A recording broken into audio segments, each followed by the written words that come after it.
Hello.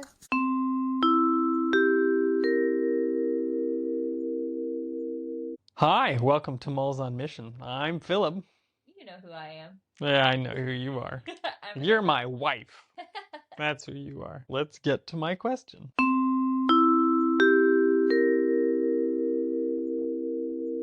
Which I haven't thought about at all. I'm literally just now oh, that's right. I always do a stupid question. What's the dumbest thing you've ever purchased? I really have to think about this. Trying to think. I'm betting mine would have been for another person. Oh, no. I know. I know the dumbest thing I've ever bought. It was part of a game. We've played this game now with my family twice and with your family once, I think. Do I have to guess the item? Keep giving me clues. So the game, we called it the $5 game, or I don't remember what exactly we called it. Oh no, yeah, it was Yeah. the antique. Yeah, so each Yeah. team or couple, we had it pretty much in couples, had $5. And you have 5 minutes in an antique store. And you just rush this antique store trying to find the most ridiculous item for $5. When we played with my brother, it was just the two of us and he and his wife. So it was the two couples. Yeah. And whatever you could buy for $5, the other couple had to put in a prominent location in their house for the next year. It was a year the first time we did it. Yeah. We got stuck with a dirty, green-haired troll. Yeah, one of those troll dolls that are naked. This Yeah. one, well, it wasn't naked. It had a little belly dancer costume complete with a little belly button ring. Yep. Super cute. And we bought them. I actually I thought it was hilarious. It was like a women's bowling league trophy, but it was porcelain. It was a precious And it looked like a pig. Like the face of the thing looked like a pig. I thought it was a Precious Moments bowling. No, you're right. I think you're right. It was more pig-like. I think it was like In my head, a weird women's bowling league porcelain trophy that face kind of looked like a pig. That's probably the dumbest thing I've ever purchased. Paid $5 for that. And I think it made it most of the way through the year before one of their children accidentally knocked it off the ledge and it shattered. Yeah. What did we ever do with our troll? Probably tossed it in the trash. Burned it. Or burned it. I remember the dumbest thing I bought. I did buy it for somebody else. Mm-hmm. It was one of those squishy toys. Yeah. But it was a blobfish. Okay, that's pretty funny. Was it like a foam squishy or like one of the gel-filled rubbery squishies? So here's the thing. I Amazon ordered it to somebody. Yeah. So I never actually saw the thing. Mm-hmm. I thought it was more the silicones, like gelatinous. Yeah. Than the foam. All right, on to our update, I guess.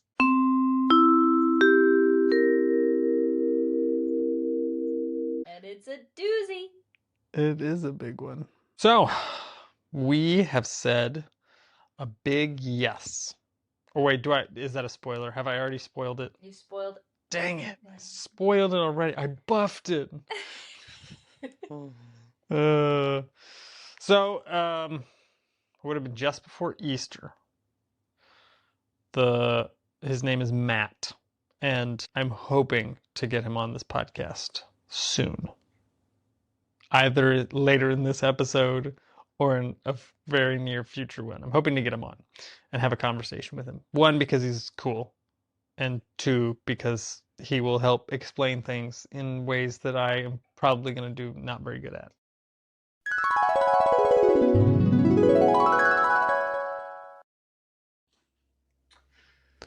Well, hi, Matt. Hey, Phil. Welcome to my podcast. I'm excited to be here. Yeah, it's such an official podcast. We have mics and everything. I love it. So the one I want to say, I'm excited to work for you. I mean, I already work for you. Yes. But I'm going to be moving in proximity closer to you. That's right. I'm excited to work more in proximity with you. Absolutely. I'm excited. I'm excited as well to work more closely with you.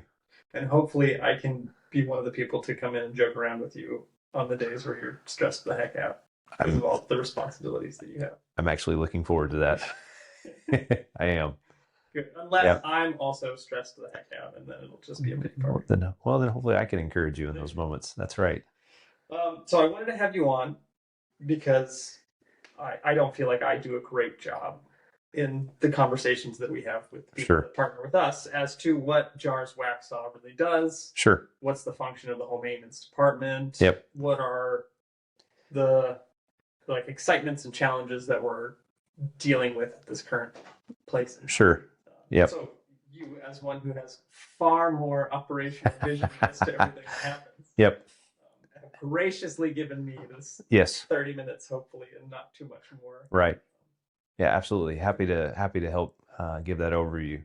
So here in the JAARS team that serves at Waxhaw, our primary focus for the organization is basically overseeing safety standards and training for the global operations of JAARS. Okay. And so in the global operations, meaning partner organizations and now the direct offshoot branches that we manage. Correct. Whether they're organic to JAARS, as far as in the physical ownership of JAARS, or an alliance member that's an inorganic, but they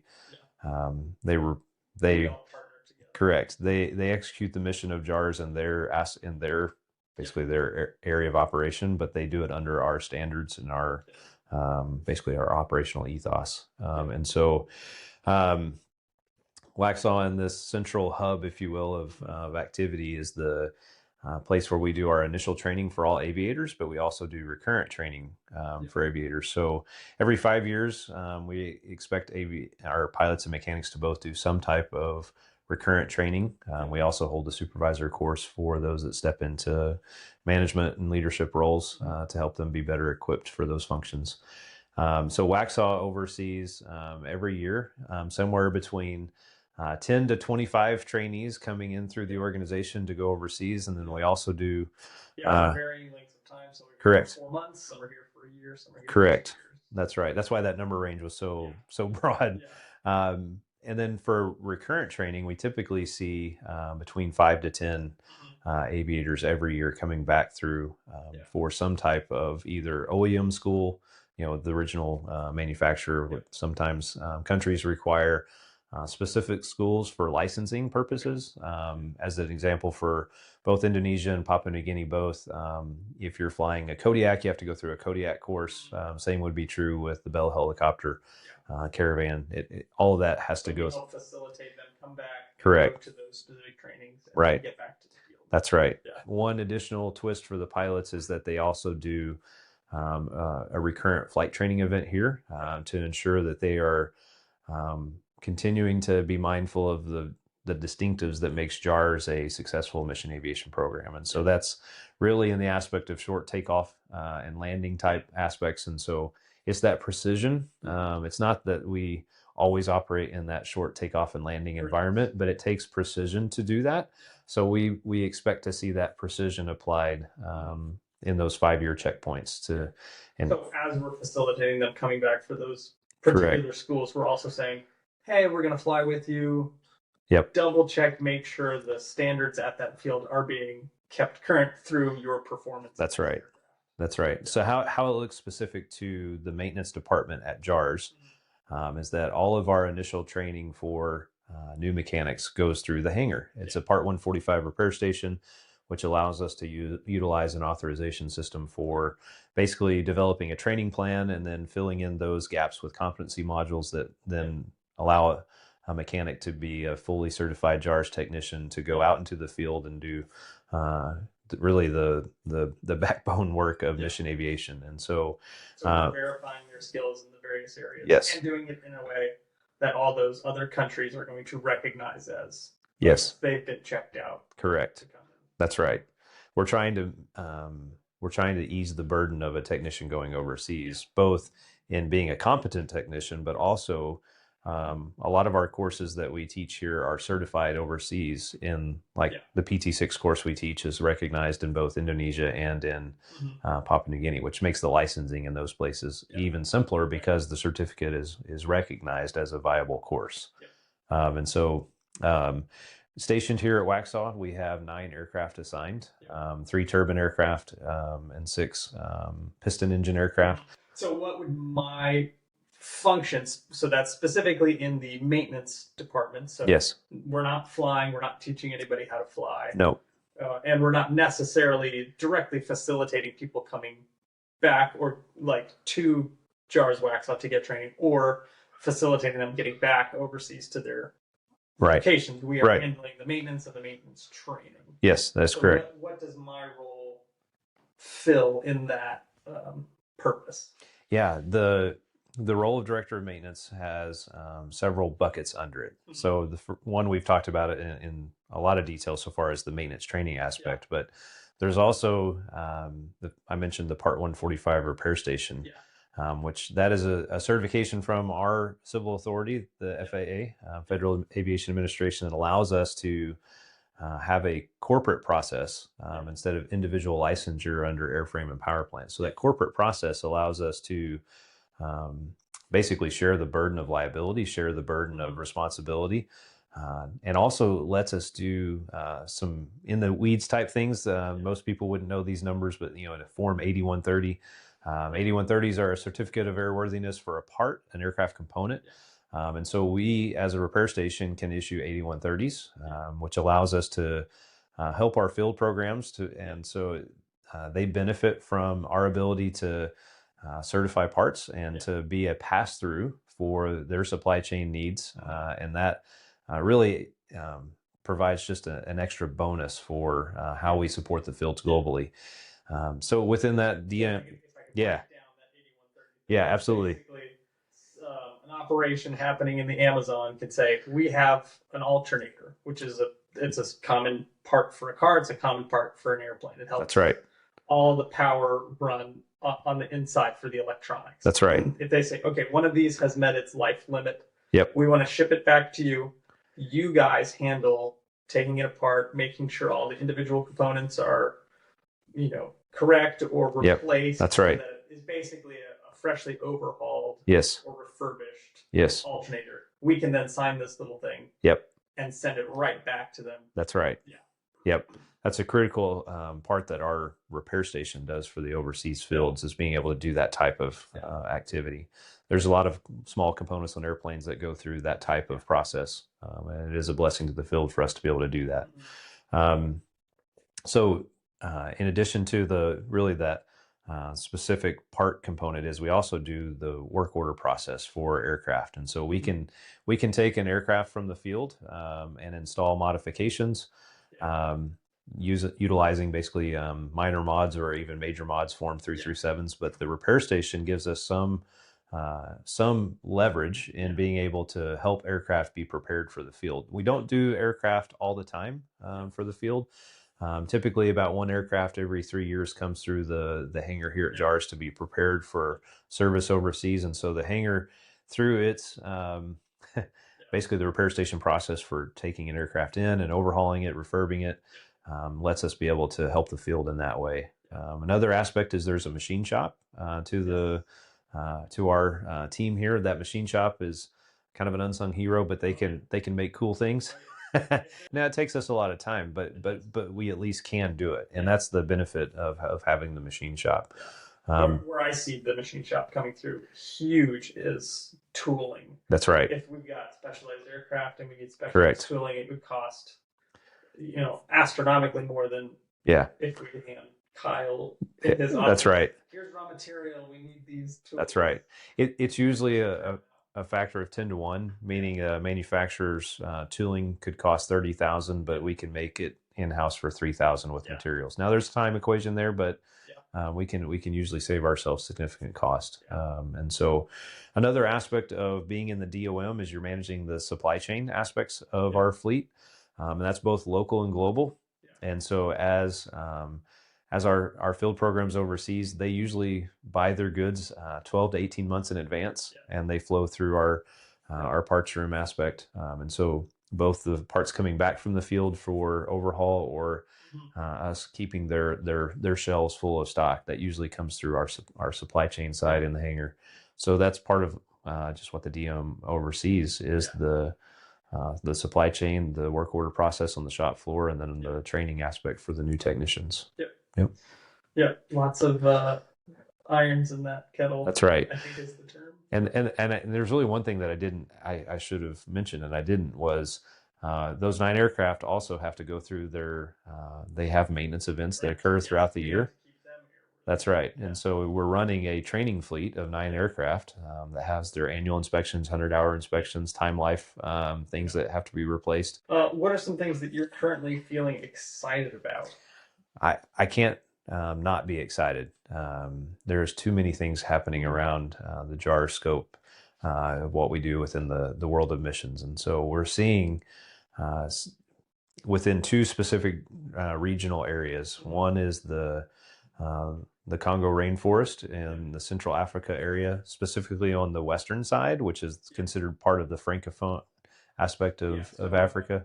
But it is a very difficult place for missions to be. We recently had to send a set of main rotor blades to our helicopter that's stationed in Cameroon. And I had the blades ordered within 48 hours of the awareness that blades were needed, but it took 11 months of logistics and country approvals to get the blades on the helicopter in Cameroon. And so the ordering of the part is the simple thing. It's all of the logistical details that go through the shipping and importation that takes months and months and months. And so it's a very difficult place to be. But the Congo rainforest is a huge needed area of focus within missions because there's geographically unreached people. And that's a recognized high intensity. That's where missions needs to go. The second one is the Melanesian rainforest within Papua New Guinea, and then Solomon Islands and Vanuatu. So that's going to be the string of islands just north of Australia. That's correct. Yeah, and then extending out eastward. And so those, as an example, Vanuatu, I think has, if I remember the statistics, about 118 languages, with well over 100 of those currently being needing Bible translation. With, I think the number is 55 that have had 0 engagement. And so same would be true along the Congo River. There's a town called Bandaka that JAARS has been strategically looking at for about 3 years now to put an outpost. It is the town on that side of Congo that has a paved runway. I don't know how that translates in context, but in Africa there's very few paved things, and to have a paved runway is a big deal. And so that just shows the magnitude of that town, even though it's a smaller town. But going northward from the river, there's 2 clusters of language communities, one in the 30s and one in the 50s. So somewhere between 80 to 100 languages that are right near it and are basically completely unreached. And so our partner organizations, some would know SIL, Summer Institute of Linguistics. Those are who we closely work with on the field for translation. And those are the high intensity, that's where we have to go next places. And so we're seeing God do some amazing big picture strategic moves within the last 2 years. We've seen the Caravan donated to send to Indonesia. We've got a new Kodiak here for training. And we also have a Bell Long Ranger helicopter that we're sending to Papua New Guinea. We anticipate God's provision to allow us to be able to acquire a second Caravan this year to be able to prepare for sending to Africa within the Cameroon area that we mentioned, the armpit. And so God is just on the move. God is doing a wonderful work in equipping JAARS. We've seen more trainees the last 2 years than we've historically seen come into JAARS. And so we can't help but feel optimistic because God is doing a lot. It doesn't mean that we're without challenges. And so we can, if you don't mind, I'll move right on into the challenges that we see facing us with JAARS and mission aviation in general, is that The civil authority aspects, which here in the U.S. we know as like the Federal Aviation Administration. And then globally, there's an organization known as ICAO, and that's the civil authority that governs at the international level. And so those aspects are becoming more and more tenuous with our field programs to be compliant with the civil authority regulations. So we operate in a passenger carrying environment. In general, aviation has become a very safe industry. And so as those civil authority regulations become more strict and force us to be more compliant, it's making it harder for us to go to the places that are needing to be reached. As an example, we talked about the Melanesian rainforest areas. They actually have some of the most strict aviation rules of anywhere in the world. Yet they are some of the most unreached places. And so they have these civil rules that govern no one. Makes it difficult for us to be able to go in and step in because they don't even understand their rules, because they don't have a domestic carrier that they're maturing and auditing and getting feedback from. Another challenge that we see, and it's very biblical. Luke 10:2 tells us that we should pray to the Lord of the harvest because the workers are few. And so that's, as I mentioned, as a blessing, we're seeing many trainees that God is blessing JAARS with. But what we've also have is they're coming through JAARS, right? So they don't stay here, they go outward into the fields. Well, the fields are needing more workers. And as our field programs, there's always a life cycle aspect. There's a nutrition cycle, and some of our field locations have been in a season of losing more staff than replenishing. So praise God, we've been able to send more people recently to the fields. That's a huge blessing. But for Waxhaw, we're in that season now of hitting some of that attrition cycle that's just natural. And we're needing more staff here. And so that's just the season we're at. We want to send people outward. That's why we exist. But we also have our own constraints too. And so we're in a low staffing side here at Waxhaw, and especially mechanics. We've been praying diligently for over a year that God would bring more mechanics specifically for Waxhaw. We're seeing God answering that. He does it in his timing, not ours. And so we are encouraged to see movement there, but it is something that we need to continue to pray for. Another challenge I would say is in our supply chain. One thing about running a global organization is it takes people working behind the scenes in the logistic details, supply chain aspects. And so JAARS has a great need for that as well. That's a challenge that it's not a very glorious position. No, it is by no means sounds glamorous, right? Yeah. But because it's not, it doesn't translate the effect of what we do. The effect of what we do is landing a translator, a church planter within a remote community, and investing in that community for months to years. So that the gospel takes hold in their lives. It's an iceberg, right? So, we know this from our textbooks in school, and also the Titanic made icebergs famous, right? And so the iceberg effect is, 10% you see, the 90% you don't. And so for the aircraft to land in that remote village, that's the 10% that everybody sees. And we want to see that because that's where we know we were successful. But there is that 90% that goes behind it, and that's the aircraft maintenance, that's the supply chain pieces. And so as the director of maintenance here, those are your challenges, is to be able to support that broader work. And with the constraints that we have here, there is the staffing side, there's the supply chain side. Some of the recent changes in the global economy, both with tariff implications and also with the unrest. So we've seen within Indonesia and Papua New Guinea, just within the last few months, fuel prices increased by 67%. Some of the other, manufacturing costs, we're seeing anywhere from 20 to 50% increases on engine overhaul costs. Instead of a couple of $100,000, now we're talking $500,000. And so those burdens for JAARS are just going to increase. God knows those things. We can be encouraged by that. But those are the logistical aspects that do plague a mission aviation program. Support larger and larger our growing operations overseas. We need the bigger aircraft. That's right. For more cost. That's right. Yeah, one thing just in general, most I wouldn't have known this until I got involved with mission aviation. But in America, we're blessed with using 100 low lead gas. So basically, same thing as you would run in your car, just at a higher octane.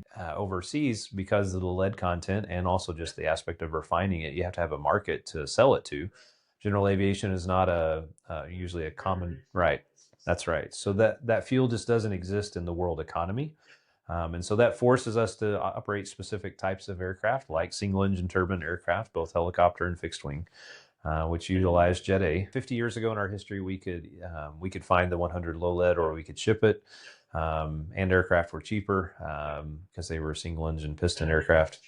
Yeah, that's right. And there was no civil authorities back then, or very less, or a lot, or just more less oversight. But in today's environment, it's no longer the relation. It's the civil authority dictating the standards, and you have to meet those standards, and you have to comply. Otherwise, we can't reach these hard to reach places that we want to go to. I am excited. I did tell Anna yesterday. I was like, I think the first wave of overwhelm just washed past me.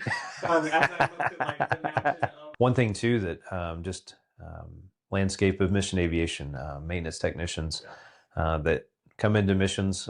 Yes, we need them to be excellent mechanics turning wrenches on the airplanes. We need them to understand the systems. But usually what happens within a few years of a mechanic joining mission aviation is that they take on roles like a chief inspector or a director of maintenance. Because as we run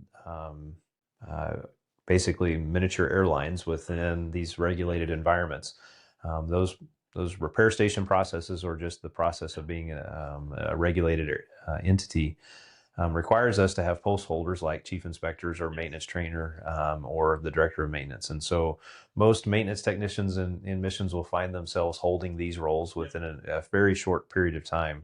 It doesn't discount that we need them to be great wrench turners. We have a high impact program doing high intensity things. And so our people coming in are going to be a part of that high impact. And that requires us to do harder things to be able to keep the programs running. If you want to fast track to position without any pay increase. That's right. That's right. That's right. That's right. Yeah, it really is a blessing part of missions, is that you do get to serve in high impact ways. You have a lot of professional growth because you get to be dependent upon highly. And so, but we want to look at that as we are doing this for God's glory. We know that, and it's exciting to do it. We get to see the ways that God's hand's at work around us. And that's something that I've been in mission aviation now for about 5.5 years. I didn't know that before. I didn't see that before. And so as we look through the day events, we can see God's hand at work, and we know that he's answering prayer, and we know how he's preparing the soil for future things. It's really exciting to be a part of that work. And so, Phil, just thank you that you're willing to be here and willing to be a part of the work. That's an encouragement to all of us. So thanks again for being willing. Yeah, thank you so much for giving me the time today. Yeah, you're welcome. Thanks, Phil.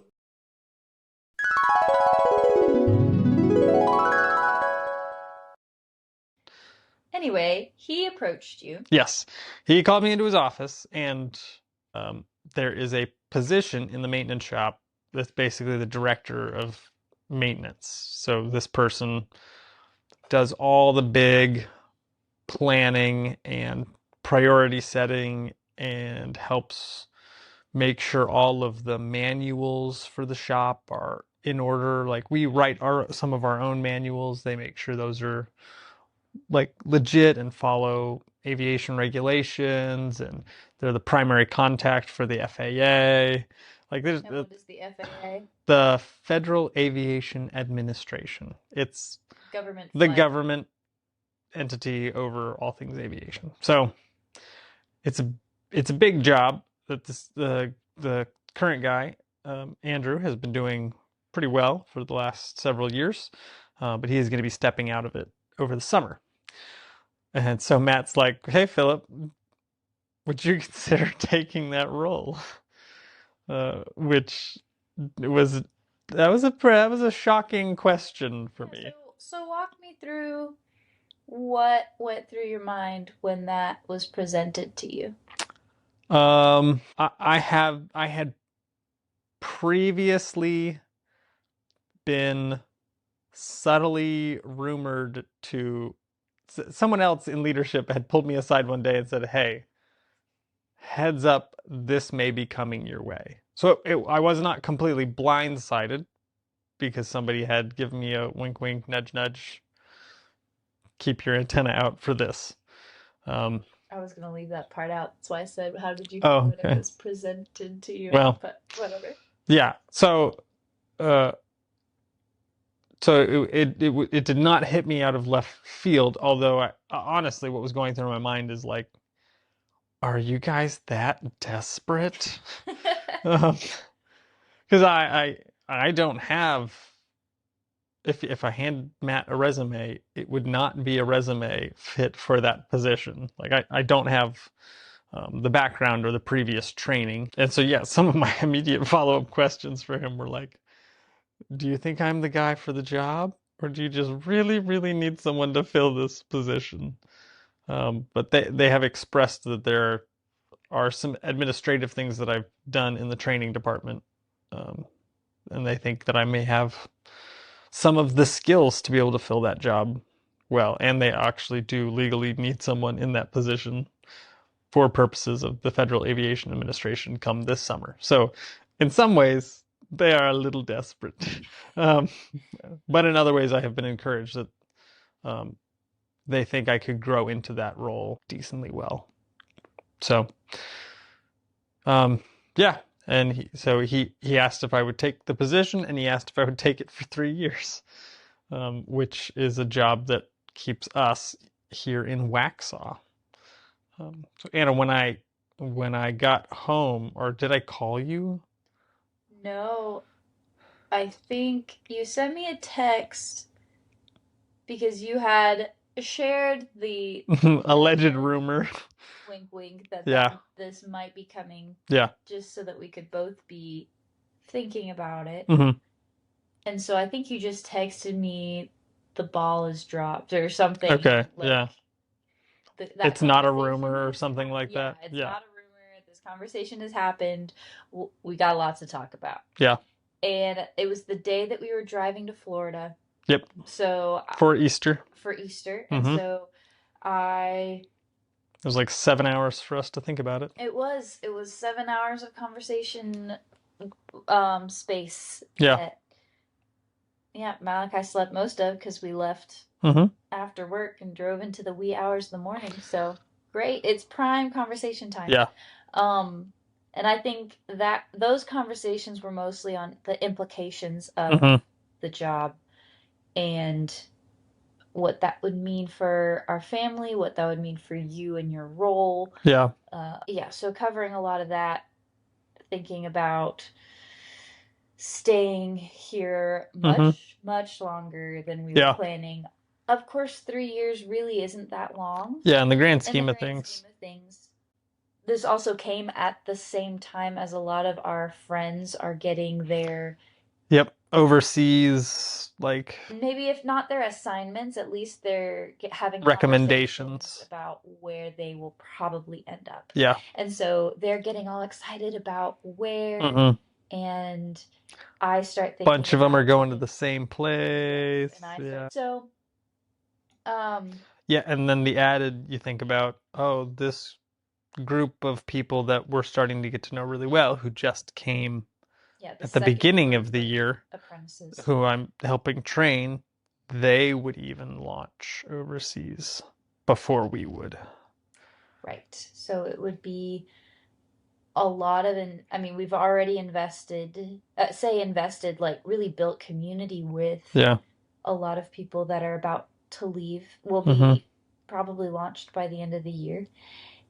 And then doing that all again, just to say goodbye again, felt like a lot of sacrifice. Yeah. And it's always easier being the one to say, to do the leaving than it is to be the one being left. You've got a whole new context, a whole adventure, and you're not going to sense the hole that's left that you're leaving. Yeah. But when you stay here, it's just holes being ripped. So the sacrifice of it really jumped out at me first. And my second thought then was went to my heart posture, and I realized we've been saying for this whole time, like, our hands are very open to wherever the Lord would call us. I did not consider JAARS Waxhaw, North Carolina to be one of those places. One of those places that was even an option, that I had my hands open for. So yeah, then I went to the Lord. I was like, I know I said I had my hands open, but anything but that, anywhere but here, yeah, was really where my heart was. And to the point that I think I suggested, I was like, let's just pick a direction and run with it and let the Lord direct our steps, right? Like, he can't turn a parked car, so let's just start driving and see where he turns us. That was me trying to take, like, force something that the Lord was not leading us to. And I was trying to run from it. It was a very Jonah moment. Now that I think about it, it was a very emotional Jonah moment. Let me just pick a place that I'm sure we could serve at and we'll thrive and we'll be good. And that's just not what the Lord was telling us to do. So like I said, the implications that jumped out at me first were what I saw as sacrifices that we would have to make. And realizing that I had an idea of what kind of sacrifices I was ready to make for the Lord, and those were not them. It's always humbling to realize just how selfish your humility is in front of the Lord.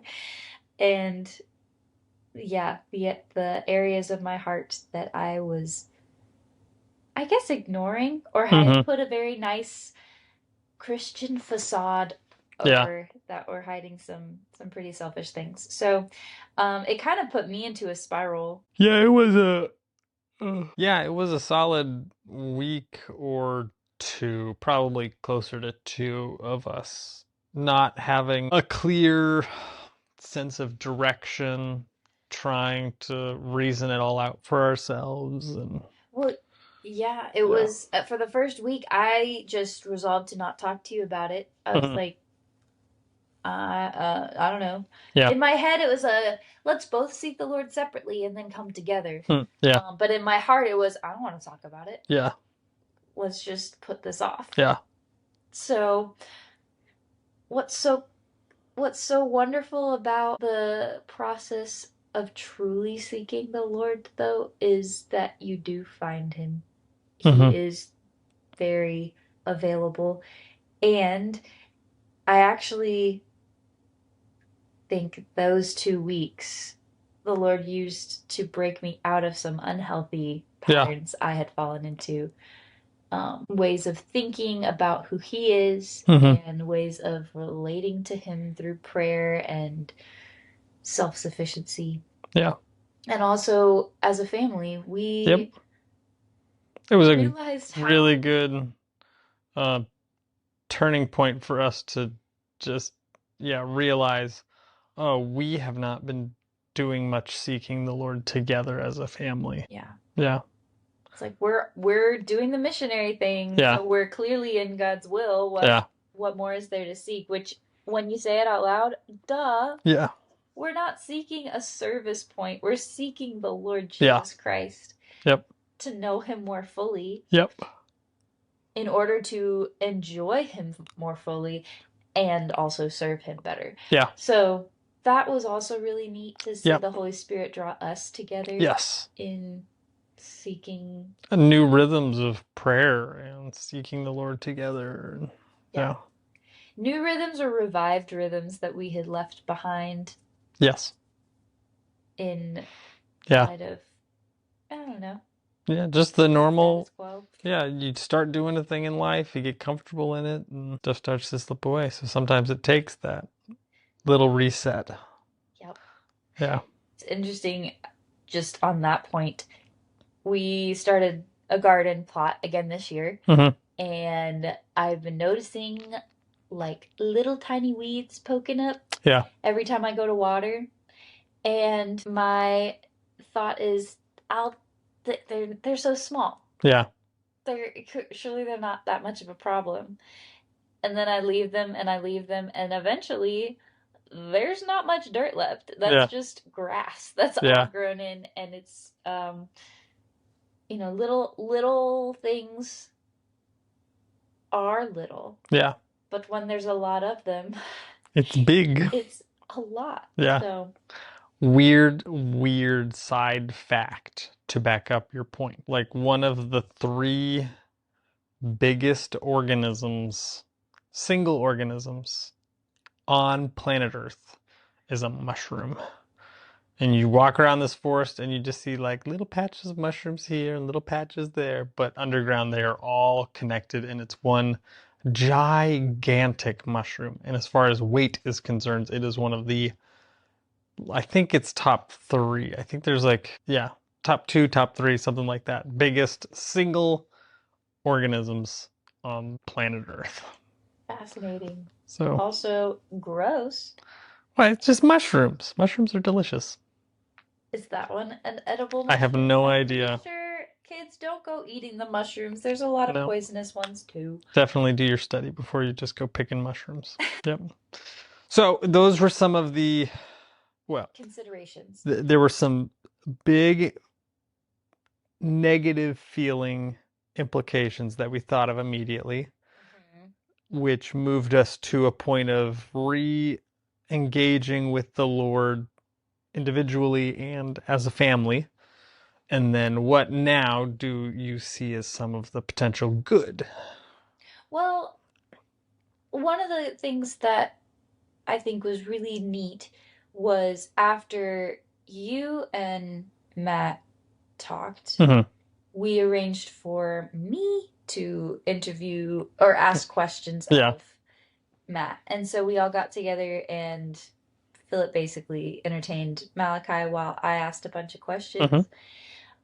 And that was a good turning point for me because I was able to talk to a person about a position, but remembering the whole point is not the airplanes. Yep. The point is not the organization even. It's the people. And so seeing his heart for people and relationships and building the kingdom and strengthening those that are serving in JAARS and caring for them was just a nice reset or recentering thought. And then of course I did ask him like, what do you see in Philip that would be good for this role? And then I got to hear him say nice things, which he was very sincere about, and they were things that I see on a regular basis for you at home. So it definitely confirmed what I already knew about you. It's just nice to hear about it from someone who's sees you in a completely different context. And I felt that he genuinely saw you as a good fit. And if not a good fit right now, as one who can become a really good fit for the role. And so that was helpful. Yep. In both a micro, just a one-to-one conversation, but also giving me the macro picture of remembering what we're doing this all for. It is for others. It's not for ourselves. And I was picturing the overseas assignment through my own lens for my own purposes. So that was a really helpful reset. And it helped me to surrender that. Like, Lord, your kingdom is everywhere. Yeah. Okay, I will serve you wherever. And I believe that you will send those that we need. Yep. When we need support.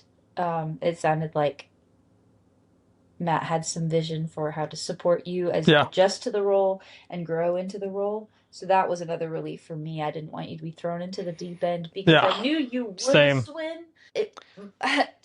Inhaling a lot of water with it. Swim, but for how long? That would be the question. And what would be your state once you got out of the water? Yeah.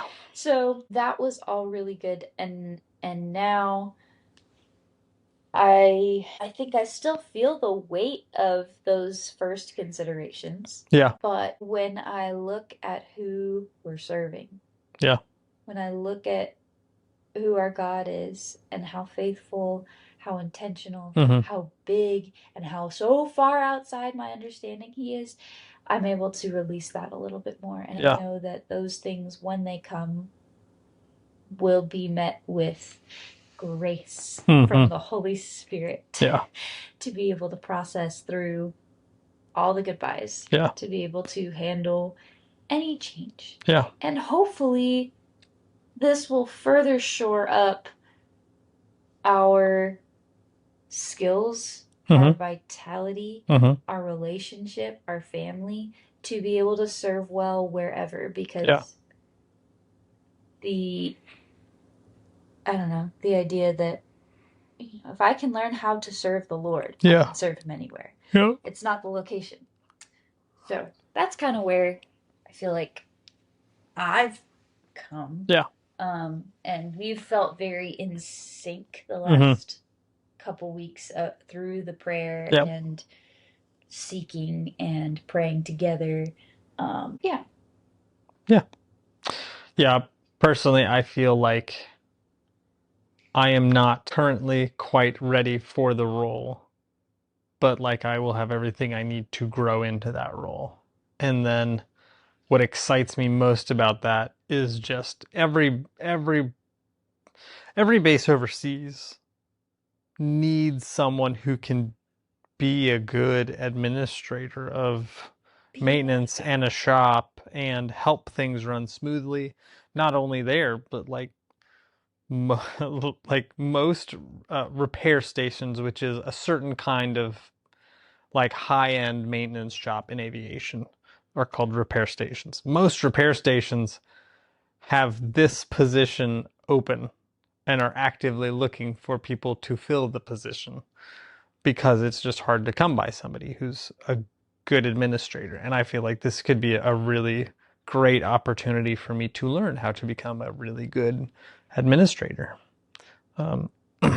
As far as dealing with people, hopefully we'll learn really good leadership skills, and that kind of development excites me. And it may sound weird, but I don't know that I want to do, however long our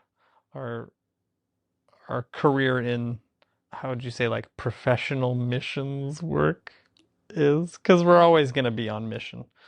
But however long our career is with JAARS, I don't know that I want to do the hands-on crawl under things, get oil and grease all over me that whole time. If I can learn administration and help those operations run really well, while also getting your hands dirty sometimes. Getting my hands dirty a little bit, but not always getting my hands dirty. That sounds pretty nice. Being able to be flexible in my roles and stuff. So diverse options. So we have agreed to the role for 2 years. Starting pretty much now. I'll start transitioning into the role now, and I will officially be taking the role end of June, beginning of July. So, So we've been saying for a while that, we'll be here for another year or so. We came to JAARS saying we'll be here for 2 years, and here we are, a year and a half. And we'll be at the 2-year mark. Saying another 2 starting years. Another 2 years. The Lord knows. Yes. The Lord knows. We don't.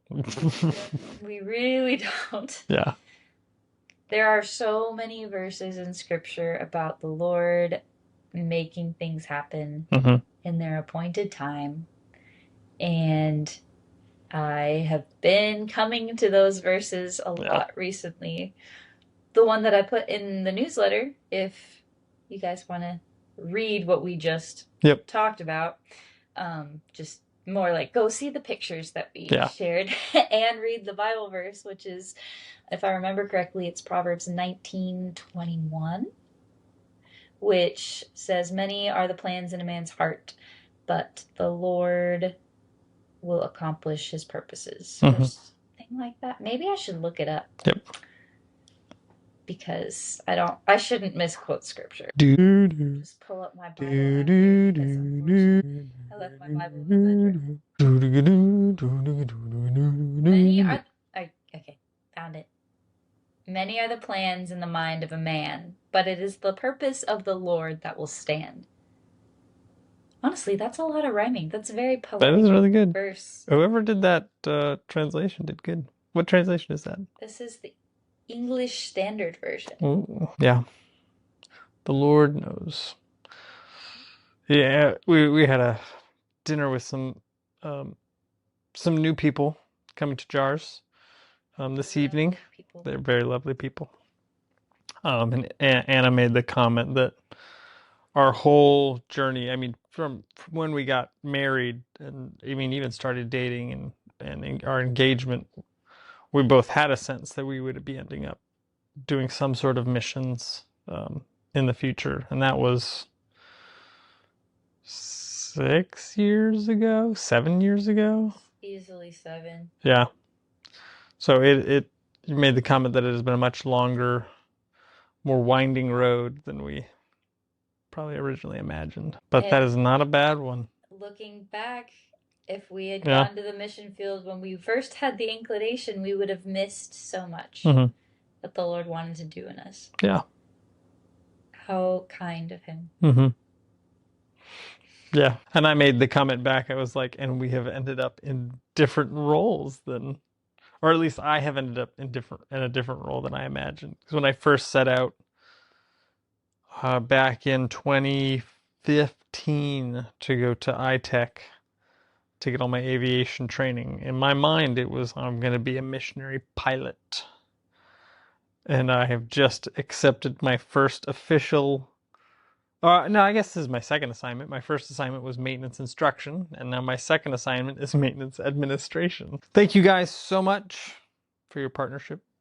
Thank you for your to friendships, all of you who prayed, for your prayers. Yes. we sent out, and those who specifically told us that you were praying. That was huge. We want to thank you specifically because that was incredibly encouraging to us. Yep. To remember that we are not alone in this, and we felt your support. Yep. So. Yeah, thank you guys so much, and we look forward to talking to you again.